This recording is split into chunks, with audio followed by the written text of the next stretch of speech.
Ralph, how the hell are you, man? Awesome. I've been having fun listening to you guys. And I love your culture. You guys are a lot. You cracking me We're up. a train wreck. That's all there is to it. We are on a track doing about 200 miles an hour looking for something to run into. We haven't started drinking yet. Wait till we start drinking. I know. I have some good bourbon on the other side of my little man cave over here. I should have gotten Dude, go get it.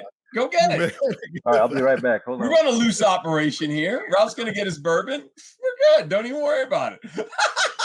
One of the commercials. Hold on, Brad. Run that other commercial while Ralph's taking a break. The one with the pistol grip. Because the pistol grip threw memories way back when I saw the pistol grip commercial. I'm like, man. Actually, you might want to wait till Ralph comes back so he can watch it too. There you go. Can you imagine? My Woodford Reserve here. Oh, there you go. All right. Good. We're sipping on it. In a solo cup, my friends would be, you can't do that, but whatever. Gotta keep it real. You can do it. Don't worry. A solo cup's fine. Cheers. It's fine. You see, I see you almost have the proper grip there, but you need to run a double solo cup for insulation purposes. And you always want to have your pinky on the bottom. So when you're in a crowd, you don't get bumped and it doesn't fall. Damn. That's military advice. That's that military training. Learn something every minute. They taught me how to drink a lot. Well, thank you for your service then. Apparently you Hey, it was my pleasure, Ralph. All I was doing was having a good time traveling around the world. They thought the sales were over. There'd be quiet in the town. That wasn't we need the pistol grip one. Yeah, that was the first one. We're gonna show. There's a pistol grip commercial John found. We're gonna show it to you. I don't know where it's at. Brad will find it. When Brad finds it, he'll let us know. Here we are in 2022, and we haven't grown up. We still have the donut maker hunt, and there's some. Right. It's still working. The Dodge culture is strong as ever. Yeah. It is, man, and it's a phenomenal. I got a friend of mine, Wayne, and he was the guy that got me. Like I was into cars, but he got me into Mopars. That's because I didn't, no one else I knew messed with any kind of Chryslers. Yeah. And it was the funniest thing he had. Remember, you guys used to do that big, the performance parts catalog. It was like as big as the New York phone book. Yeah. Wait, I'd go over to Wayne's house and he'd pull it out from under his bed, throw it on the bed, and go, praise Walter P. Chrysler because he was good. Let's go. You had the Ram Chargers and you had the Direct Connect, right? So he had the direct connection. Yeah, he had the direct connection. A big comeback thanks to Tim and his team over at Dodge. So yeah, that's awesome. Yeah, Ralph, you were saying you were saying you were up for 14 hours. Are you just getting back from Brazil? No, I got back over the weekend, so that's just a normal day for us. We get up pretty early, and go into work. Yeah. It's a Midwest culture, man. Not like you. Are you in California? No, I'm in Pennsylvania. Okay, East Coast. I'm in North Carolina. Some of those West Coast guys get up at like 9, getting to work at 10. I'm like, what is this? That's because they're all living the dream, Yeah, they go surfing before they go to work. Right? Yeah. They're all living. So how was Brazil? Well, how was it? Brazil is amazing. Every time I go, COVID kind of got interrupted, but I try to go at least once a year. We have a very good studio down there. We're number one. We have like 32% market share when you combine Jeep and our other brands. And now we're together with Peugeot. We have Fiat, as you know, Jeep, and Ram is making a big inroads there because the farming industry is kicking butt down there. The farmers love Rams. That's their favorite truck. So we import a lot of Rams through our Mexico operation and through here as well. So, but Brazil is a beautiful country. First of all, the people are beautiful. The weather is incredible. The food is amazing. They have their own little drinks down there, cachaça, whatever. Knocks me on my ass when I have it. But the people always have time for you. They're just friendly, and it's a very diverse community down there. So everyone loves each other. It's really cool. They drive crazy. Yeah. They drive bikes. They cut everybody off. It's like it's nuts. And I saw so many wrecks just in one trip. I saw these wrecks, and I told everyone about it. Oh yeah, that's every day. So. They beep their horn. Get out of my! Everybody's yelling at each other. Come on! In a hurry to go nowhere. I saw the best thing. There was a semi truck with speakers mounted on the outside, bumping like it was deafening. He had like his own concert. It was awesome. That's cool. I've never been to that part of the world. I've never been there. Now, where our factory is a big team, it's about an hour and a half by plane north of Sao Paulo. So it's kind of a little smaller city, but we have a huge plant there. Makes a ton I didn't know that. There's a lot of people to work, so we're pretty proud of that operation. That's cool, man. Yeah. That's very cool.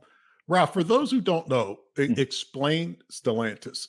Okay, so Stellantis is only a year old. So really, what Stellantis? So keep in mind, I've been with Chrysler now 29 years. I'm crustier than I may seem. Uh, but we joined with Fiat in 2009. So Fiat is Maserati, Alfa Romeo, Fiat of course, and then Lancia, and then Abarth. So those are kind of our mostly Italian brands. And then so Chrysler is Jeep, Dodge, Ram. Um, so we joined with them and we've been together. And then Peugeot came along. Peugeot is Peugeot, Citroën, DS, Vauxhall, and Opel. So they bought Opel from GM 2 years ago. Oh, Actually wow. profitable for the first time in God forever. And they're doing very well. So two healthy companies came together back in January. And the idea is that as we electrify, there's a lot of new investments we have to make. So the idea is to, hey, two successful companies come together. Let's consolidate as much as we can, but keep our brands. So if Right. anything, we have 14 brands. We have more brands than any other company in the world. Wow. And we're about, depending on who you listen to, we're whether it would either number 5 or number 6 in the world, maybe fourth largest in some markets. South America, we're number 1. Here, we're number 3. Depends where you are. Right. We're right there now with the biggest companies in the world. But we're trying to keep our identity. So every brand. So my mission is to take care of the North American brands plus Maserati, and to keep them independent, keep them having their own flavor, their own, mojo, so to speak. So that's Right. Right. Dude, that is crazy. I didn't know that. I did not know that Peugeot was so big. Yeah, they're pretty. It's the chairman is actually our old chairman is running the company, and the CEO came from their side. So it's kind of a tic-tac-toe. I'm on the leadership team, so there's 46 of us that run the whole company. I'm one of those 46 guys, and there's reps from all over the country, all over the world. Sorry, from multiple Wow. countries. We sell in just about every country in the world. So Man. Yeah. My nephew just bought a Ram truck. sweet. Thanks. He just bought a Ram. No joke. Last week he bought a Ram truck. We're sold out. I mean, we're sold out to middle of summer. It's nuts. Yeah. They're popular. I mean, they just are. They're just popular as hell. And I mean, the Cummins diesel makes them phenomenal when you stop and think about it, because that's just a good engine.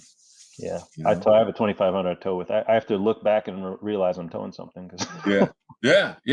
Yeah, it's awesome. They kick ass, man. It's a good engine. So John's the one who's got most of the questions. He's gonna, It ain't that. I try to keep Lou in between the guardrails, because if not, we start talking about the time he was in military and What are these questions popping up on the screen? I've never seen that before. That's people watching asking questions. Those are people watching, and there's a comment on the Are we right supposed to side. answer them, or we just kind of? No, what we're going to do is about about 8:45 or so. We'll go back and pick some of the better ones if we miss it in our conversation. So, guys, get your comments up, your questions up, and we'll try to circle back and have Ralph answer them.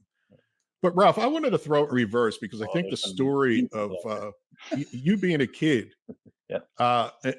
and drawing and designing, and your aunt helping you send a letter to Lee Iacocca. Can you explain that story? Because that's pretty cool. Well, yeah, my parents both were working parents. So in the summer, they'd ship me off to Long Island. Actually, I spent summers in Long Island with an awesome aunt, and her kids were older, so they could watch me.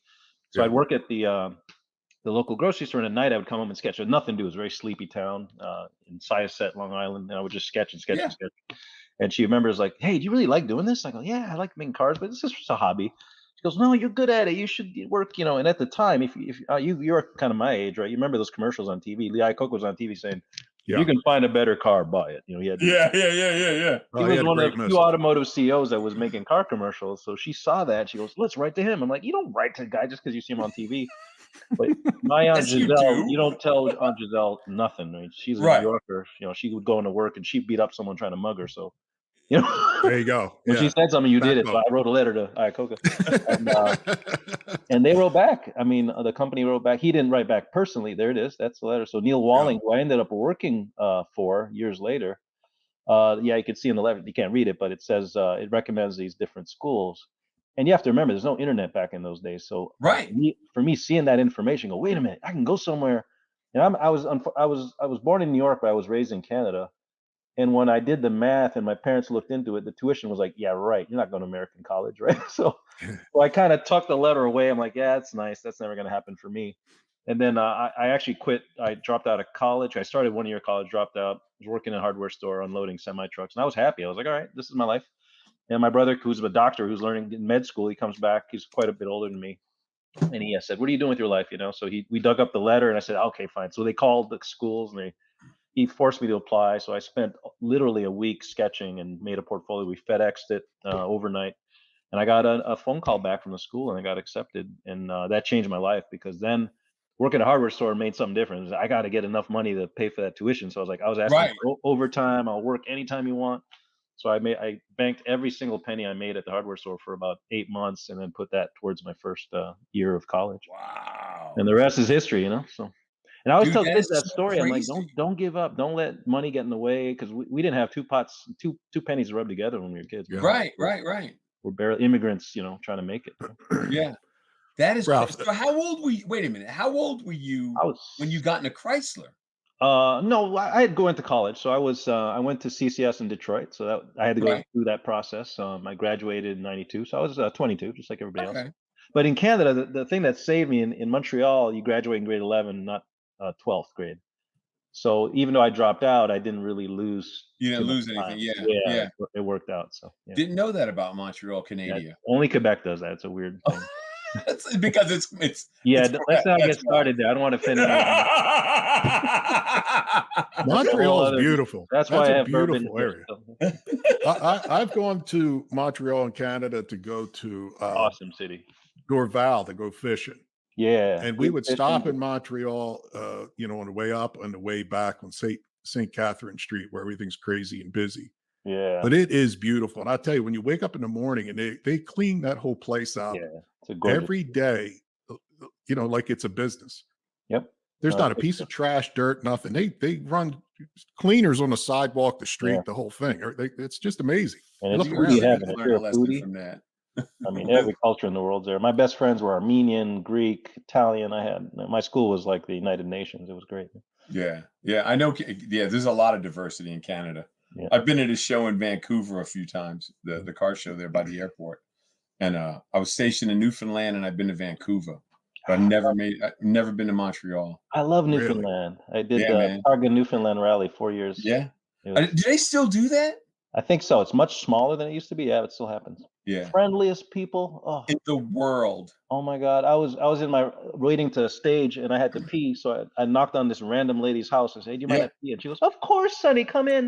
I get Yeah. out of the bathroom. I kid you not, milk and cookies waiting for me. Yeah. And I got It's and my crazy. and I could hear the cars taking off. I'm sorry. I'm like more, munching. I jump in the race car and go do the rally stage. I was like, I couldn't believe it. Yeah, they're the greatest people, man. They said hey John, when 9/11 happened and they grounded all Yeah. those planes, they had a bunch of planes land in Newfoundland, Yeah. in St. John's, and they only had one hotel. Yep. And it's not like it was a big hotel. So all the news were just like, yeah, come on. Well, you got 3 people, come on. And they would have everybody stayed in houses locally. It And was they're still friends to crazy. this day. Yes. There's a Broadway play about it, actually. I forget the name, Really? but there's a Broadway play exactly about that whole thing, because it was a magical. That's so crazy. Changed people's lives forever. Yeah. Newfs are great, man. I'm trying to get Fitzy. I was talking to him about coming on. He's up in Conception Bay. Hmm. And when I had the surgery last week, I've been off the grid. So I gotta reach out to him and see if he's willing to come on the show, talk about Screech and all that, get that ball rolling. But yeah, Newfoundland was a great place. Super It really was. I met my wife there.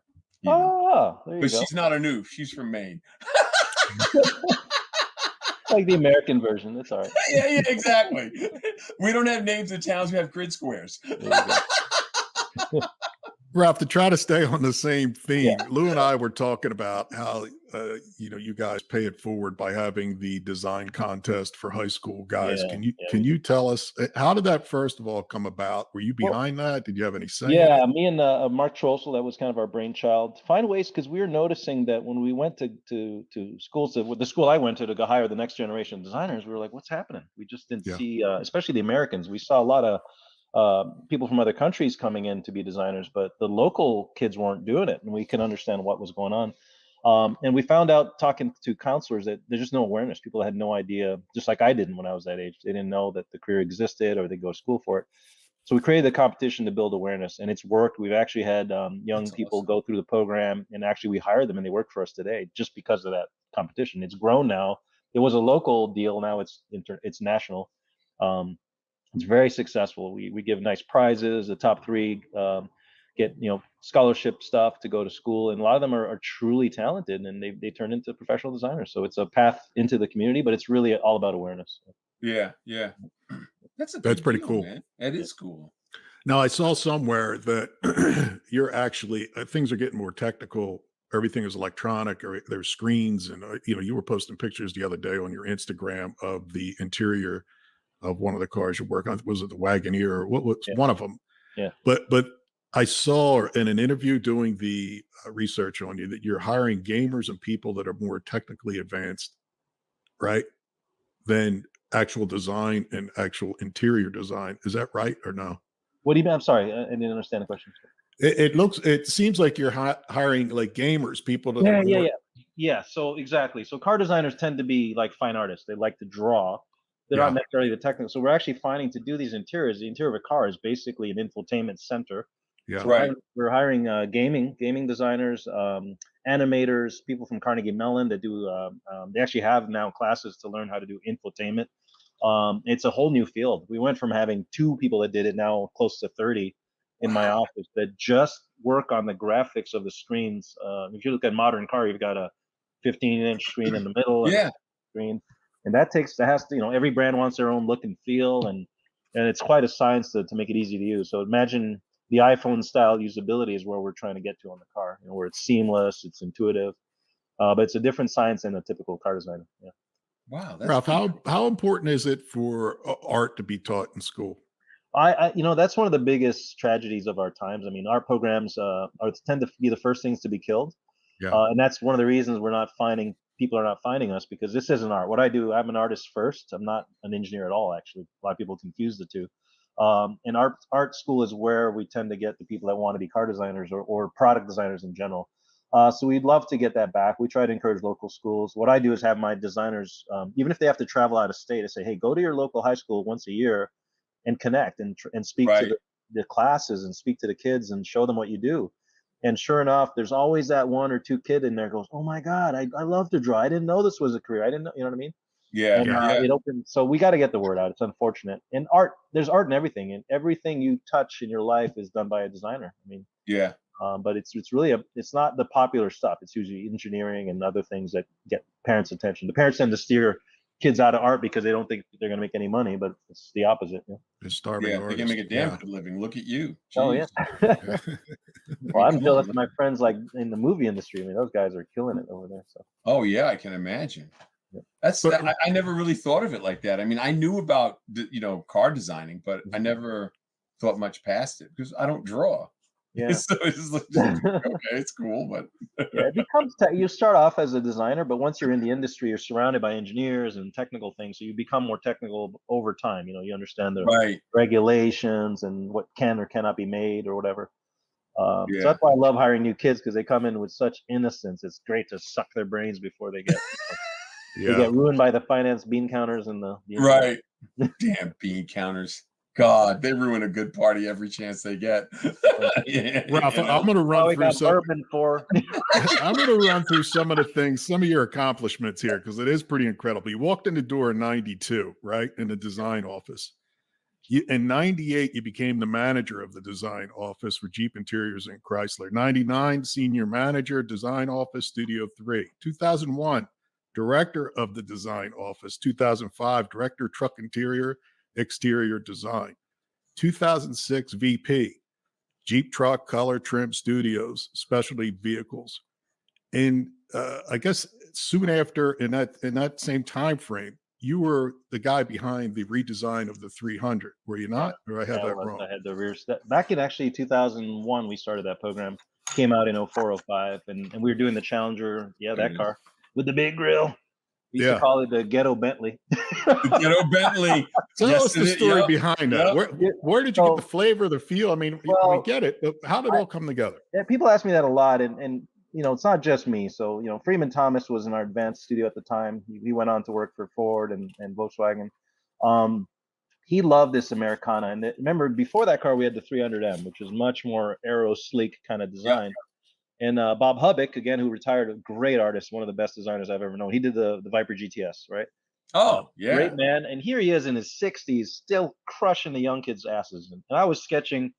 I was competing with against Bob for the design, and the no one liked that. I liked the one he did, and I kind of said, I was the leader of the studio. I said that's the one we should be doing, and everyone else, nah, we want a 300 evolutionary one. And I guess I just kind of didn't listen and kept working on that version of the car, and we clinicked the two cars, and the 300 with the one we ended up making blew the other one out of the water because of the emotional tie. So we did this thing called archetypal research, where we would show the car, the prototype of the car, to people, tell them to go take a nap, take the car away, and then write the first thing that comes to mind. So we did this with 100 people. One lady ran out thinking it was a cult, but everyone else, No way. I swear to God, I was like, she ran both. These music, I don't know what this is. I'm out of here. You know? But the rest of the people wrote a paragraph, and what was wild is everything they wrote was pleasant, happy memories.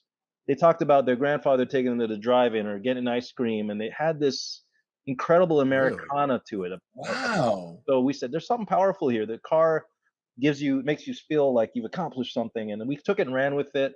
What I loved about it is that we kind of hunkered down the windows and we talked engineering into, that's the highest belt line at the time. It was before the Audi TT. Um, it was for a passenger car, that was a very, very high belt line. And that kind of made it modern, but yet it had a retro grille. So it was kind of this, but what actually blew the car up is Jay-Z put it on, I think it was American Music Awards. He did a stage presentation and put one of the very first 300s. He did it on his own. We had nothing to do with it. He put scissor doors on it, came up on stage, and that blew the car up. And then Yeah. once my brothers found out that you could put 20-inch wheels on it, because we didn't have 20s at the time, we only had 18s. Then it really blew up. It was like, damn, I can put 20s and 22s, and it was Yeah, over. yeah, yeah, yeah, yeah. There And you then we go. actually came out with the SRT that had 20s from the factory, and then that was even more popular. So we sold like 200,000 a year for a couple of years. Yeah, they were Wow. hot. I It was know that. yeah, for a sedan, that's unbelievable.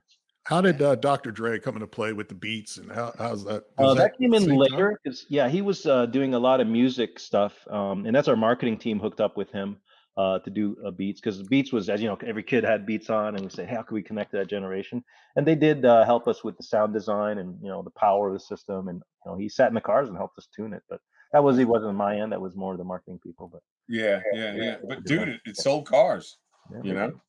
I mean, that's what matters. It sold cars. Ralph, I got a question. When you get the orders, or you guys focus on what's needed for the future, Mhm. right? And you got some parameter down the road as to what you're looking for. Can you explain how you guys come up with that information? First of all, is it Yeah. through group? Like you're saying, you get a group of people, a focus group, and you say, "What are you No, looking for?" we don't do. I know our friends at GM and Ford do a little more structured stuff. In the old days, it wasn't like when I was coming up. It was sometimes you did it, sometimes you didn't. Right. We look for. We have evolution of product. Let's call the minivan, the Rams. Those are kind of evolutions. And then we had white space products. So for a while, if you remember, we had PT Cruiser. Yeah. We had the first Growler. Pacifica, which was the first crossover Yep. ever. It kind of wasn't exactly successful. So we were always looking for white space product, because we're the smallest of the big three. So at the time, we're like, hey, we got to do something different than everybody else to get on the map. So we're looking like 300. Nothing. Nobody was doing a big V8 rear drive sedan anymore. Everything was front drive. Right. Said, well, let's change it up. Let's give people more than they expect at a good value. And sure enough, we kept kind of working that. Same with the Challenger. We came with the retro idea, but it was fully modern to drive, but it had incredible overtones of the original. And that was a gamble. So we really didn't do any clinics. We just kind of went for it and trusted our gut. We would clinic almost after the fact just to make Yeah. sure we didn't completely shit the bed.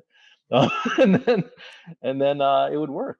Not everything worked out. Like the Prowler, great idea. It was kind of okay. The Viper was another gamble. So there's been these kind of these interesting experiments that have worked. So do you guys then break into teams? You send it into different teams and then come Yeah. back and say, okay, present your idea like a marketing group would, and say, this is what Yeah, we think is needed. sometimes the ideas come from our office, sometimes they come from the brands. Now it's much more structured. Before it was definitely, you had these like iconic leaders that would just, hey, I want one of these. Like Lutz was one of those people. He would just describe something and expect you to Run with make it, it yeah. 2 weeks later. Yeah. So we've had a lot of characters come through the company and leave their mark. But what I try to do now in my position is really rally the troops. I find you get a better car if the entire team knows what it's about. So we Hmm. tend to set up teams very early, and when you set up teams like that, they have so much belief in what they're working on. They just commit everything they have to it. Yeah. one of the guys put up whose idea was it to make the Charger a 4-door instead of a 2-door? That's Oh, always been that's a my tough. question. Yeah. Okay, so I remember being in the studio. If you guys remember that, I think it was the '98 concept Charger. It was a beautiful red thing. Um, Yeah, and it was actually designed with 2 doors. And at the yeah, last minute, that's where the marketing people kind of went a little bit crazy. They said, "Hey, this thing, the market tells us we need 4 doors, not 2 doors, right?" So at the last minute, we threw a fourth door in there, and the public said, "Huh, that's okay." It kind of was okay. So it wasn't really our idea. But historically, 2 doors don't sell very well at all. People like the way they look.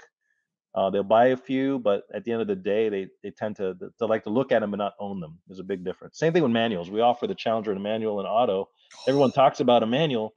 At one time, we were 80% manuals. Today, it's like 20% manuals, Yeah. 80% automatics. So it's the love only me a car stick. left like that. Yeah, Um, so it's one thing to make it, other thing to sell it, right? So, but we yeah. always will have a 2 door for Dodge. The Challengers here today, we're gonna absolutely try to keep a 2 door in the family as we go forward. So now, are you guys gonna do any more retro stuff? You gonna go back? Are you gonna try that No, again? a little here and there. I think it's a war chest that's unique to us. Like if I worked at Kia, there's nothing to draw from, right? The company's Right, very young. There's a handful of companies like that in China. They're very, very young companies, so they really don't have what I call a war chest, right? right, right. Like Porsche, right? They've been milking the 911 and really refining it, and people love it. There are Oh fans yeah, that look, and guys like you and me, and then guys that are older than me, they have fond memories of those cars. They couldn't afford them back then. They can't afford the resto mods. They can't Yeah. afford the preserves. yeah, So why not give them what they want, right? So yeah. I think the Wrangler, the Challenger, there's a few iconic names in our fold that we can do it. You can't be beholden to that. You can't make every car retro, of course. Right. But hey, if you can do 2 or 3 and make people happy, why not? Yeah, yeah, I got you. That makes sense. But we have like 30 nameplates, so Yeah, you got a bunch. I know that. having a little fun with some retro is okay. Yeah, But we cool. look forward. I mean, I'm working on stuff 5 years from now, so we have to break the mold. You guys look Speaking of, that far forward? 5 Oh years? yeah, oh yeah, easily 5 to what are we running on in 5 years? everything, honestly. It's going to Yeah. be a mixture of, there's going to be a lot of hybridization. There's going to be a lot of electrification. The biggest thing is the infrastructure. The infrastructure is catching up. Right now, the electric cars are less than 6% of the market.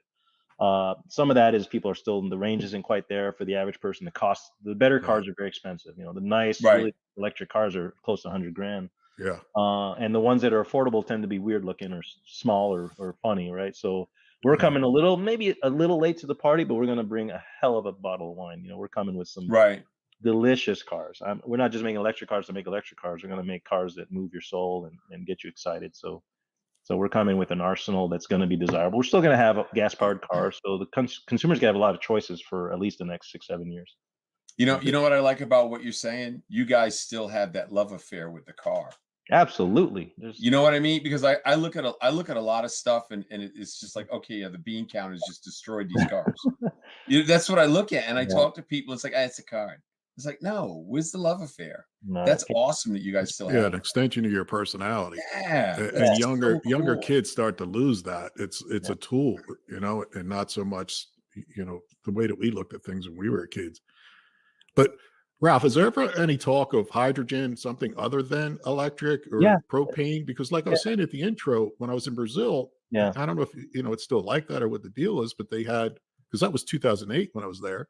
Yeah. They use They'd flick a switch and they were changing fuels. the problem is propane is very low density. It doesn't have a lot of energy, so you need a lot of propane to move. So those are more taxi cabs do that because they have small journeys. Yeah. We're not looking at propane. I'll tell you that right now. Hydrogen, every company is studying hydrogen because for the large vehicles, it's a very it makes kind of sense. It makes sense for people like FedEx and UPS that you have a predictable route, right? You can have a good station there. Yeah. The trucks always come back to a big industrial area, so that may make sense for commercial applications. It's cool because it just makes water at the end of the day, right? But it takes a lot of energy to make hydrogen. Takes a lot of energy, so it's not Yeah. as viable as you would think. And electricity is a matter of how you make it, how you mine the battery. So that's why you hear about a lot of investments of electrical batteries being made in the U.S., right? Because if you make a battery overseas and you truck it over here, it's very heavy. So you're kind of undoing all the greenness just by getting the battery here, right? So Right. we're investing personally. I know our company is investing in plants in North America to shorten that supply chain issue to start with. And then we're looking at still hybrids are going to be the way to go for a while. Electrification, like I said, is coming hot and heavy. We'll see. I mean, there's like I said, it's going to be a lot of solutions. What we have that's unique to any other country is the amount of trucks we have. A lot of large heavy duty trucks, light duty trucks. We're a work nation, so Yeah. in the middle of the U.S., people drive a lot of heavy duties, and that's the toughest thing nut to crack there. But we'll figure it out. Yeah. That's wild. But it makes sense. So I got a 66 Rambler. You still got a Hemi? I need a Hemi. I gotta get a Hemi in this thing before He's gas. got one in his office. He's got I one got sitting there. I don't want to make any news, but the Hemi's got a few years left. But that's all I'm gonna say. So I'll be calling you. get them while they're hot. So I see all these comments. I'm a designer. People are asking me comments about business stuff. I am a designer, so I'm not going to answer any of this. Yeah, that's fine. That's fine. Don't worry about it. We had John Hotchkiss on, I don't know, was it 2 weeks ago from Hotchkiss Suspension, and we got into talking about the traffic lights. And one of my comments were, which I heard about a couple of times, is when is there going to be, and I know this ain't you, but when is there going to be smart traffic lights? Because they already know where you are with your car. I mean, you can see the traffic piling up ahead of you, and they do that some way, somehow.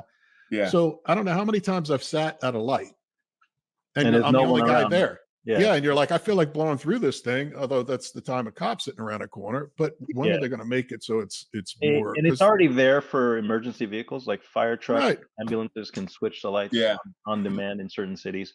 That technology is available. I think the city planners need to wake up to it. I think you're absolutely correct. In certain cities, you're right. Like, you look at cities like Phoenix, it's all gridded. People are just going light to light. They have cameras everywhere, so people are terrified.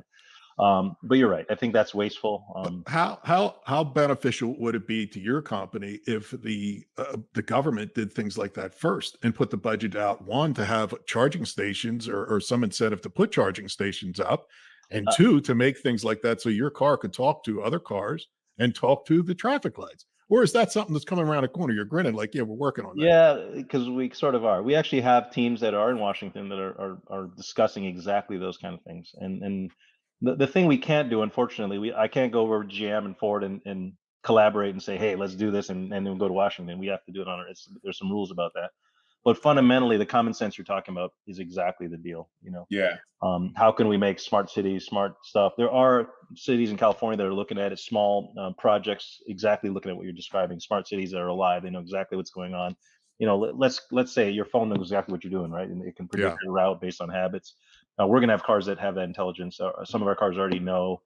We can actually connect with the phone so seamlessly that the car is aware of what you're about to do and what your habits are.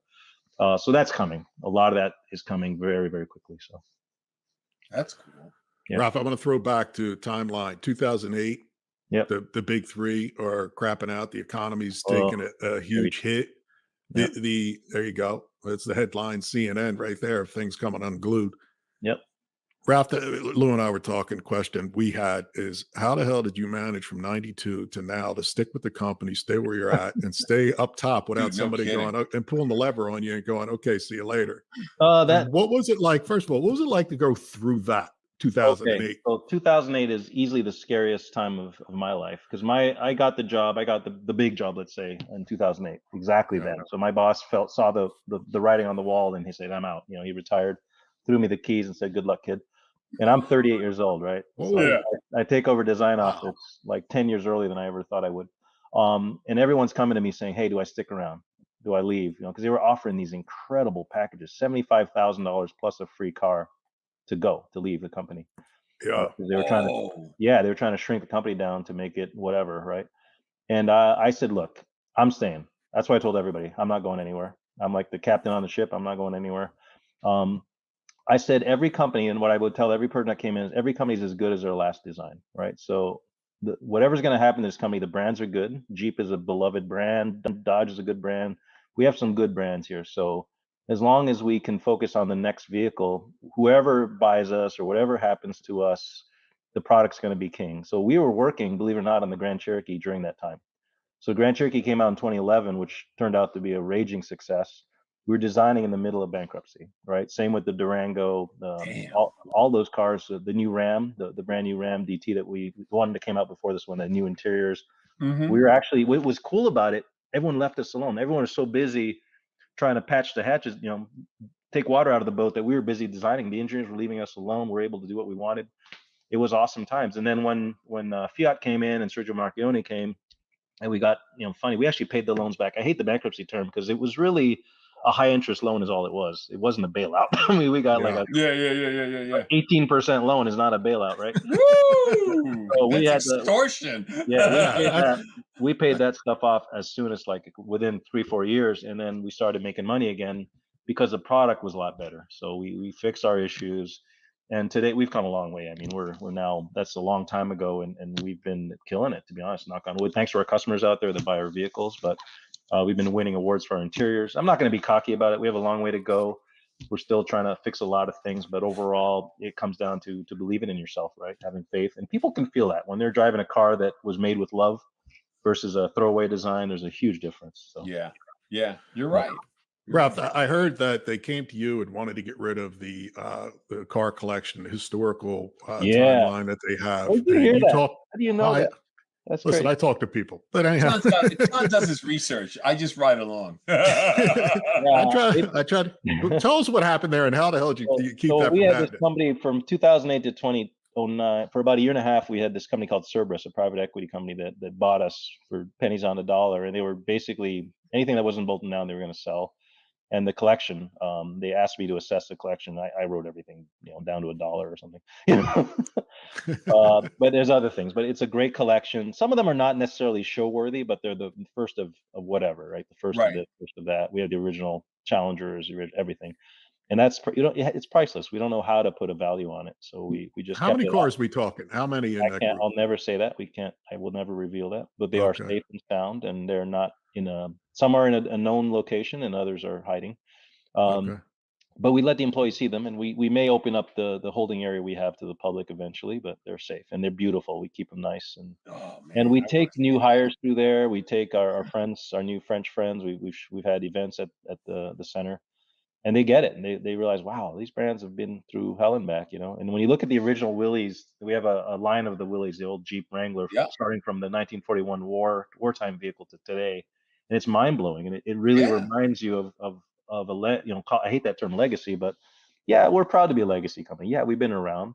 We keep reinventing ourselves, and that's what I've been doing myself. Is like, I could have left the company 5 times over, but I love the challenge. I love that we keep metamorphosizing, and I think the auto industry is still developing. It's wild. I mean, the car is becoming so high tech. It's almost a tech machine now, not just a car. So it's really, it keeps getting more interesting. So here's my question.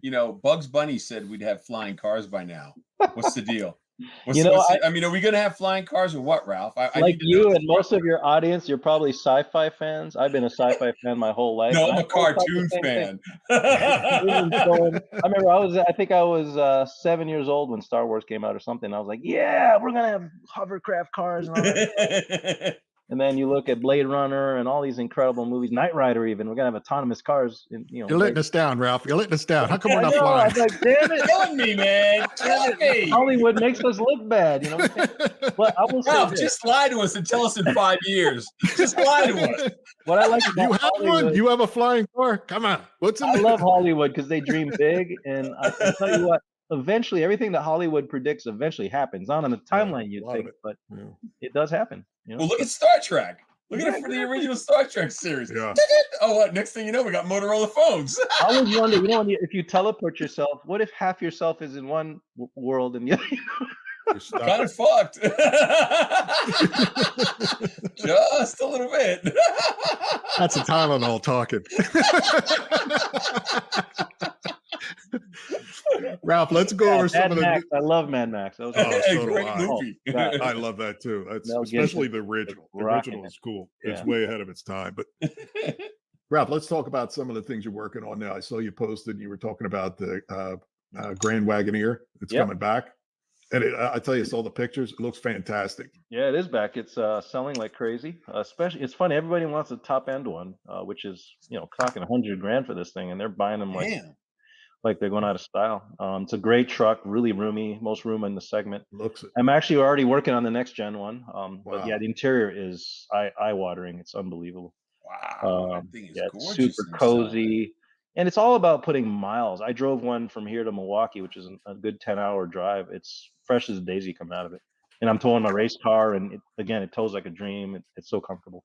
That's And it cool. only makes sense in this country where going 12 Yeah. hours on a road trip is pretty Right. common thing in America. So. Yeah, it looks pretty cool. Yes, I've been to Beaver Run. I've probably been to about 50 road courses in my time. On answering one of the questions. So a lot of the Jeep guys that I come across, they always talk about the old school Gladiator grill. Are you guys going to reintroduce the Gladiator grill? Oh, the cantilevered grill. Yeah. Yes. You I know know what I'm talking about. It's funny. We argue about the slots. There's like 11 slots, and Right. Oh my God. But I can't. How do I say this? We are experimenting with that, but for Wagoneer, not necessarily for Jeep. Jeep, Good enough we answer. decided 7 slots, and we made up a story that the 7 slots has to do with the 7 continents in America. I'm gonna tell you right here, that's bullshit, but it's a good soundbite, so we'll use that. That'll be the soundbite next week's show. So Mark Allen, my head of Jeep, Jim Morrison, they're gonna kick my ass. But anyway. What else are you working on? What else you got in your back pocket? I'm working on so much stuff. We're working on right now 12 different programs at the same time. It's because while we were merging, we had a bit of a pause as we were trying to figure out what the next thing is. And then once that got done, we've been merged a year successfully. And keep in mind the pandemic. We had to figure out how to work remotely and do all these projects. It was not an easy couple years, but we didn't skip a beat. It's funny, we sold 20% less cars, but we made more than that up in profits. So, what that proves to me, cars are scarce. People have to pay full ticket now because there's not enough supply. But at the end of the day, they're worth it. The people realize, wow, a lot of people are like, damn, this is a damn good car. So we're actually riding on that confidence that we can operate at that level. We've taken the brands up. The new Grand Cherokee is just selling like hotcakes. So the 3-row, we haven't had 3-row since the Commander, which wasn't a good one. Now we have a really good one. We have 2 3-rows for Jeep. So we're trying to look at that, but at the same time, we have got our eye on 2030. Actually, we're already working on 2027, 2030, 28, 2030, next gen everything. So because the new cars then are going to be super different from what you know today. Really? Oh yeah. I mean, to get the efficiency where it needs to be is not easy. Oh yeah. And people look at the EPA as a mandate, and like, for us, we see it as a challenge, not a mandate, because it is fun. It's like racing. Look at Formula One. They keep upping the ante, and they always, they try to slow their cars down. They end up going faster. Why? Because technology, problem solving, clever thinking. That's the same attitude we're taking to this challenge of trying to get the most efficient, but still make people happy. Most consumers, they just want a good car that fits their family.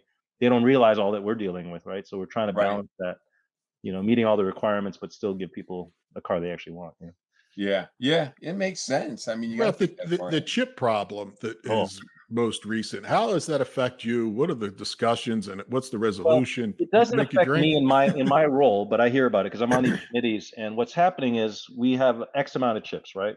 And cars nowadays, every new car uses even more chips than the one before because they're more technically advanced. And you'd be surprised. It could be one chip that controls the blinker, and we can't build a car because of this one 30-cent chip. I'm not kidding. Yeah. So now the discussion we're having is, okay, if you take a chip away from that one car, you can put it in this car that makes a little more money than that car. So they're basically having a chip allocation committee. So trying to figure out, it's like, imagine you're a mama bird you have 8 little birdies, you got to feed them, and you have 6 worms, And the clock is ticking on the ones that you already have built. I saw a video online where a guy showed, it looked like it was 5 acres of new F-150 trucks that were 2020s. The one thing I would say is we're trying not to do that, because then you get rot lot. We're trying not to build and hold. That's called build and hold, and they'll come and try to put a new module or a headlamp. Some of the trucks in the beginning, we had a few trucks that were missing a headlamp. Say, we'll put the headlamp in later. It wasn't. So we stopped that right away and said, you know what, we'll just build them when we have the parts, and then idle the plant. So we use the time to clean the plants. We use the time to do other things to improve quality issues or slow the line. What do you do with the chip issue? What's the resolution? So the resolution is basically they're getting back online, to be honest with you. It's just being patient, honestly. And then a lot of the companies, our suppliers, are looking at going more vertical and installing more capacity throughout the world. But a lot of the lessons learned. So the problem is there's a chain reaction. On top of that, the gaming industry the TV industry, the entertainment industry. While we thought the market was going to go down, so we pulled back our orders, but those industries went up during the pandemic. So they took all the supply of the chips. That also didn't help. And Yeah. then the countries like Malaysia is a big chip producer. They didn't have all the protocols in place, so they really had issues with COVID. So it took them a while, but they were shut down just because their employees were so sick. So Yeah. all that, it'll Yeah. be behind us in a few months. So it just takes time. Yeah. But we've learned a lot. Honestly, our Yeah. dealers love it. Our dealers don't mind because they don't. If you go to a typical dealer that used to have 500 cars in their lot, now they have 50 cars. Yeah. Yeah. And they don't have to take care of 500 cars and clean 500 Right. cars and insure 500 cars. So it actually has flipped the whole business model to a pull dynamic versus a push.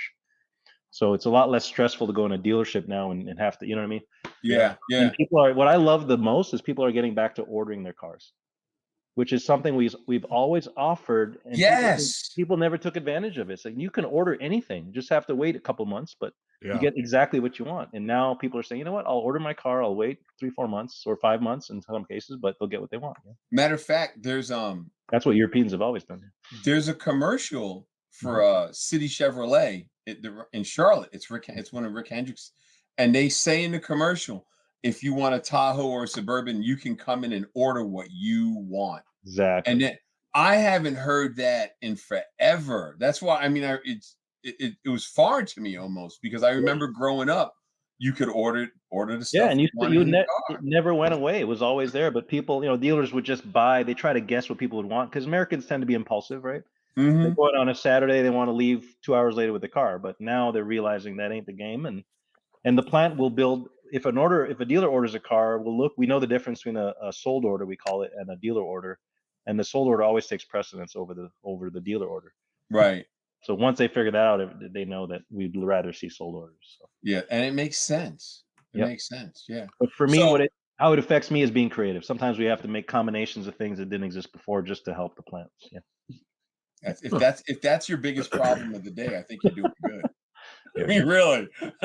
So here's what we're gonna do, Ralph. This is my thought. Me and John are gonna do a commercial, but we need a truck so we can say, order your truck. And we'll do do something wacky or something. That's a like, Tylenol We'll kicker. get a TRX. We'll get a TRX over to you right away. What else did you take, Lou? I'm gonna stand there with John and say, no, we need to put a stripper pole right here. Oh, hey. What else did you I take, didn't know it was Lou? that kind of show. Come on now. He My took mom something more probably than Tylenol. Come on. Ralph, you guys got behind the Fast and Furious franchise, did you not? Yep. How's that paid off? Oh my God. Right? They do, I think, 900 million a year, a billion every time they show It's it. a lot. Fast Yeah. too. Okay, Within weeks. fun story. I was on the set in Puerto Rico when we were filming Fast 5. So I was head of Dodge at the time. And I met Vin Diesel. I had my wife with me. She's crazy about The Rock. So The Rock was there and Vin Diesel were there. Yeah. And she had a chance to meet The Rock and she choked. She couldn't say anything. She was and he was so gracious. And oh my God, I spent probably an hour talking to Paul Walker. Oh, God bless his soul. He was such a sweet guy. Yeah. And when I met Paul, he knew cars. I heard he was a legitimate car guy. You could not stump him, man. I talked about NSXs to Grand Nationals to to Challengers. He knew everything. I was amazed. Yeah. He was a real brass nuts. He knew everything. And he wrenched on cars. He could drive. So respect. Yeah. I heard that about him, that he was a real deal car guy. What a loss. But I was at that scene. You remember the scene on the bridge where they're dragging the safe? Yeah. Yeah. So, I don't know. That was one of my favorite. That one's one of my favorite. Before it got really corny with the whole sci-fi shit, exactly. and it became they're flying cars and things. You were like, that ain't happening. Exactly. But that one was pretty good. Fast 5 was I remember. And so I was on the bridge, and that was an actual bridge people used to go to work, and they shut the bridge down for a month. Oh my God! They pissed all these poor Puerto Ricans off. They couldn't get across because it's over a huge river. That's the only way to get to the other side of town. So oh my God! That's how much budget they had. Can you imagine? Yeah. $1 billion. It's probably a couple million down there, but $1 billion each click. That's pretty good. That's crazy. That's good. Someone's asking about dealer orders. There's usually tests. There's still test vehicles to drive for sure. There's always sample cars. A lot of them are the dealer's own cars that they'll let people drive to test before they order. So we try to have that minimum amount. Yeah. Yeah, that's cool. Ralph, you hit me with an email, said you were going to the Grand National Roadster Show and you were unveiling a personal project. Did that happen, or what's going on there? What was it? Because you Oh, never got. What is yeah, it? it's a What are tricky you doing? story. So I ended up going to the show. Uh-huh. The car that I was going to show there, we had a little glitch right before it was supposed to go on the truck. Okay. So we Did couldn't it catch unfortunately fire? ship it. We You don't missed the look it. window. Huh? Did it catch fire? Or you look like you're disappointed. What No, happened? it's okay. It's going to be just fine. It just Okay. caused about a eight-week delay, but it's going to be even better. We had some technical issues. So it's Speed Core's building it for me. It's my dream Oh car. boy. I've been working on it for 2.5 years, and I've been sketching details, and then they've been working to it. So it's awesome. I can't wait. Speed Core is good, real good. They built some nice stuff. Mid-engine, they had in the one Furious movie. Yeah. We had Dennis McCarthy on, and he was Yeah. talking about working with them for some of the builds. And shout out to Dave Salvaggio, because he's the reason I took my car there in the first place. He did all those a lot of the cars in Fast and Furious. The mid-engine Charger that you saw in the latest one, that was his Yeah. baby. Yeah. So he's left Speedcore since, but he's one of the reasons I took my job there in the first place. Yeah. So where are you going to unveil it? What's the plan going forward then? I think I'm gonna end up doing the Power Tour. I've always wanted to do the Power Tour. It's one of my dreams to do the Hot Rod Magazine Power Tour. Yeah, we So talked about that if I too. can find a few days of a window of my life where I can get away for a week, which is rare, but I'll see about it. But that'll be the first time. All I say, hope the AC works, because we have to be in Memphis in the middle of June. Yeah. Yeah. Yeah. That ain't It's no gonna be joke humid. there. Yeah. Sheesh, Yeah, we man. got DEI, one of our sponsors, invited us to go do the Power Tour. That's what I was telling you, that I was trying to figure out what to drive, because Is it fun? I haven't done it yet. Lou did it. I haven't done it. It's on my bucket list. Did I get Lou, you a red eye? You know. It Really? was good. I enjoyed it. We did the last 3 stops for the show when I was doing car fix. Any wisdoms? Any tips? Nah, honestly, I wouldn't take the route that they plan out, because the route they plan out is intentionally long. Oh. Because all the vendors roll out the night before and go to the next stop, so they need time to set up. Oh. So And what happened, and in 2 of the stops, what happened to us was we got caught up in all that traffic, and then we turned up getting there late. And they're starting to shut down, and we're just showing up. So I would look at their route and find the shortest way to get there. If you want to do the photo ops and all that, you go with them a little bit, but I would definitely find a place where you can break off and make time. So fun fact, I've done 3 cannonballs. So it's kind of similar. Damn, 3 There- cannonballs? There were some hotels that were so sketchy. I remember going into these things and literally turn the lights on, the roaches all. I'm like, Oh yeah. I'd be like, we're sleeping in the car. Yeah. Hey, at least the roaches didn't shake you down. Oh, my God. At least you turned on the lights and they go, "Hey, mother, you got to pay up."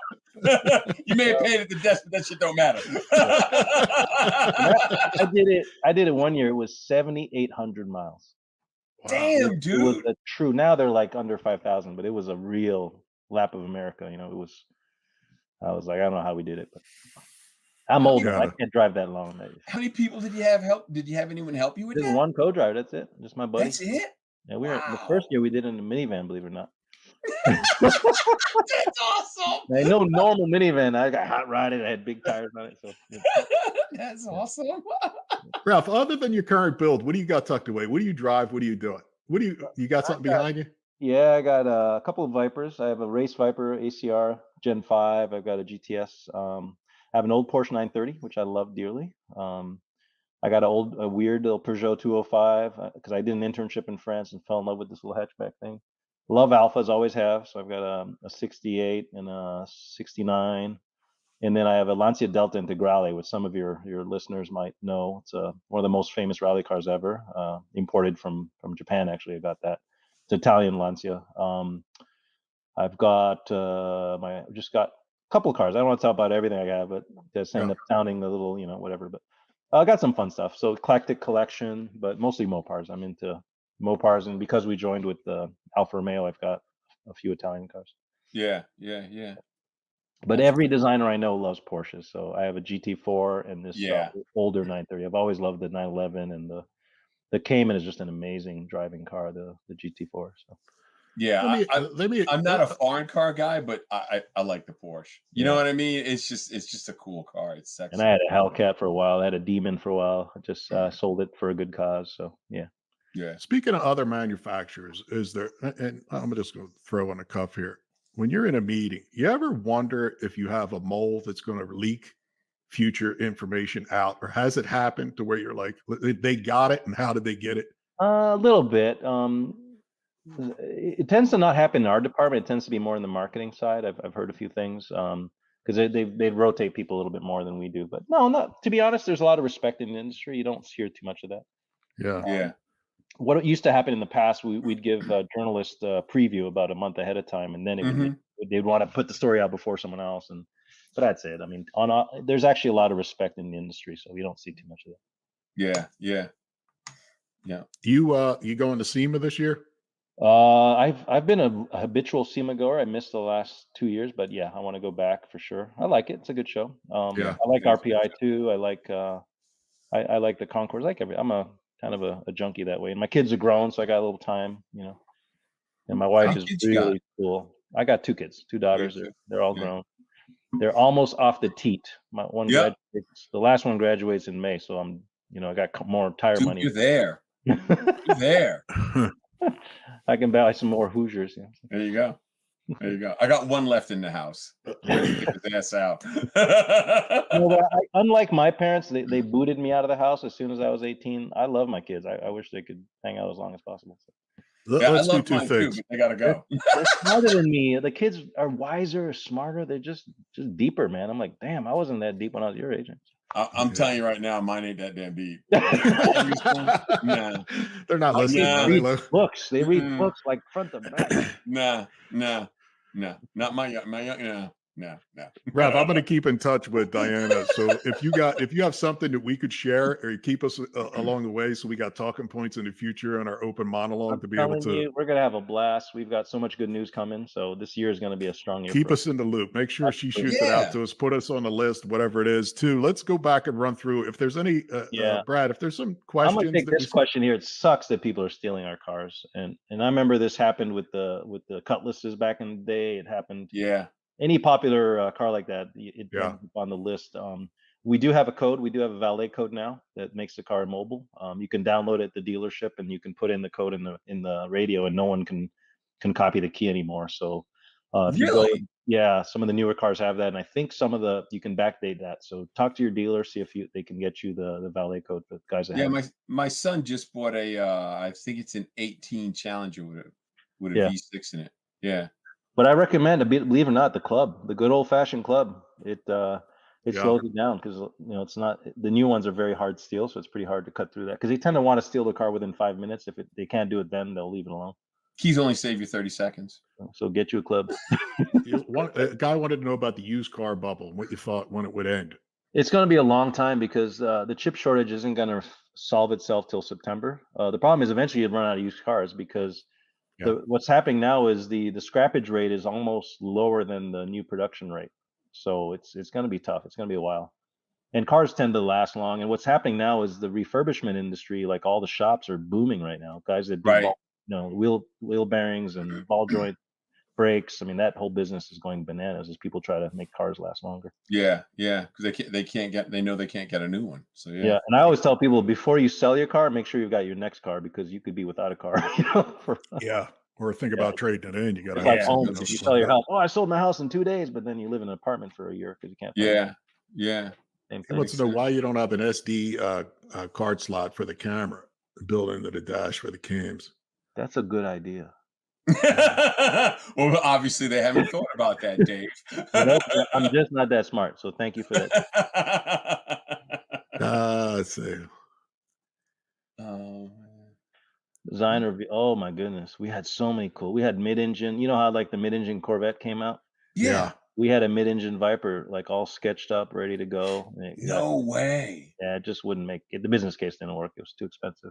I have to tip my hat to Corvette because when you look at that car and you look at the fundamental chassis, it's incredible. The engine, the way they made the aluminum frame. I mean, that's a price. It's unbelievable. That's actually mind-bogglingly good value. So hats off to my buddies, to Mark Royce and the team over at GM. Yeah, I've never really looked at one of them. I've seen Another it. Magnum. Possibilities of another Magnum. Oh boy. No. 2 doors, you need a 5 Actually, the door. Magnum is one of those cars that I can't believe made it through because everything was against it. You know, wagons don't sell, all that stuff, and somehow we still made the car. I was amazed. It did well for what it was, but Yeah. the you know what? We actually axed the Magnum to make room for the Challenger because we could only make 3 cars at the plant, so the only way to make the Challenger was to axe the Magnum. And honestly, the Challenger is wildly more successful. Yeah. He answered the Oh, Hemi. yeah. He said Hemi still has a few years left in it, so you have no worries. Yep. Yeah. You too, Lou. Lou, Yeah. you better grab one now. Yeah. So I got a Hemi story. I Uh-oh. was doing muscle car, right? We're talking about And- body parts or engines now? Engine. So I was doing muscle car. Bodies are easy to dispose He of. ain't no Magnum. He ain't no Magnum. I can do Magnum from Zoolander, but that's another story. So you know, we're doing this 70 Challenger, and Butch Bass, the sales guy, comes over and he's like, "Hey Lou, you know what? If you thought about an engine you want to put it in this thing," I'm like, "I'd love to put a Hemi in it." And then he get a day later, he comes back and he hands me this phone number. It's just a phone number. He's like, "Call this guy. He's waiting for you to call." Okay. So I call, and it was the guy at Chrysler who was in charge of divvying out the new Hemis. You know, the 528. It was the 5. Yeah. So I called this guy. He's like, "Lou, been waiting for your call." And he goes and he goes, "What are you thinking about for that car?" So I'd like to have a Hemi. "Oh, you want a 528?" Like, what? And the car wasn't even mine. We got it, but the car wasn't mine. I would love to get one. I want one for myself. Lou, ask Ralph about was it Reno's Rhino? Who was it? Oh, Reno. My friend Reno.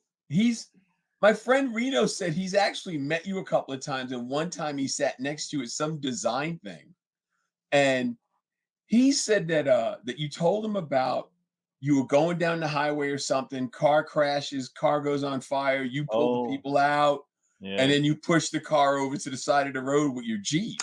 Okay, the folklore got a little out of control there, but coming home from an event, snowy night, we come up on a crash, basically, a head-on collision, and I slow down because the cars looked really bad. I mean, it was smoke coming and everything, and I said, and it was late at night, 11 o'clock at night, really dark, and it turns out the guy that the bigger car hit a small Fiesta, like a Ford Fiesta, really tiny. Ooh, yeah. And it was in bad shape, and I could hear the people moaning inside the car. Like, "Oh, this is not good." No. And then, you know, so we called 911. I yelled to my wife, "Hey, call 911." And then my car was in the other lane, so I said, "You know what? Let me move my car out of the way in case traffic needs to go by." So I moved my car out of the way. As I was moving the car, another car, a third car, came and hit both cars that were stopped there. God. At speed. I'm talking 45 mile an hour because because the cars hit each other, the lights were off. So the lady Right. in the third car couldn't see the crash. And oh my God, I saw the car coming. The guy was in between the two cars, right where I was standing. Had I not gone into my car, I would have been killed. So when that third car hit, everything caught fire. It was like a movie. The little car caught fire, boom, flames burning everywhere. And I saw that I knew the people were trapped in the little car. And I'm like, shit, what do we do? And I took my Wrangler, I backed up, and I used the bumper of the Wrangler to push the car that was on fire away from the red car. So the red car only had a little fire, but the other one was really on fire. It was And engulfed. the funniest thing, it's not funny, but when I pushed the car in the ditch, it was like a Ford Edge or something. The hooks on my Rubicon got stuck under its bumper. So when I went to back up, the car was stuck to my car. And my wife's looking at me like, "The burning car's a test worker." I was like, "Oh shit!" So now I'm in trouble, you know. So That's the extended. you guys know what a Rockford is? Yeah. Okay, so I did a Rockford. So I backed Yep. up. Oh, yeah, I right. jerked Jim the wheel. Rockford. Yeah, and by jerking the wheel, the other car slid off my bumper, ripped off, and went to the other side of the road, and then it really went on fire. And that saved the people from burning to death, basically. Is that I before or didn't after pull them out of Fast the and car. Furious? Yeah, I just used my car to push the burning car away, so that car. And then just as I did that, within 5 minutes, the ambulances came, the police. It was a big scene, and they had to use the jaws of life. They got him out of there. Unfortunately, one of the people passed away. The other person survived. Ultimately. Man. Yeah, it was wildest night of my life. I was a mile away from my house. I was like, I just want to go pee, And 2 hours later, I'm like, what the hell? Anyway. That's I don't know how crazy. many times we were talking and Lou's like, I sat with dinner with Ralph. I sat with Foose and dinner. I know the guy. I know the guy. Roadkill Nights. And I'm like, all right, Lou, talk to him. All right. We're just a bunch of car guys. It's no different. Yeah. Very You're cool. like all my friends are like you cats. We're just, we shoot the shit, hang out, and there's stories upon stories. It's great. I can't, that's why I want to do the power tour. Because I know on the other side of it, I'm going to have some great side chat stories. Oh yeah. Ralph, I saw, before we let you run, I saw somewhere where you talked to new guys that are designers, and you told a few of them, listen, what you want to do is sit outside a Costco or a major store and see the people getting in and out of their cars and learn and how and who and see what their hurdles are. Yeah, there has to be a major benefit of hands-on common sense instead of, okay, the computer said I can do it, it'll work.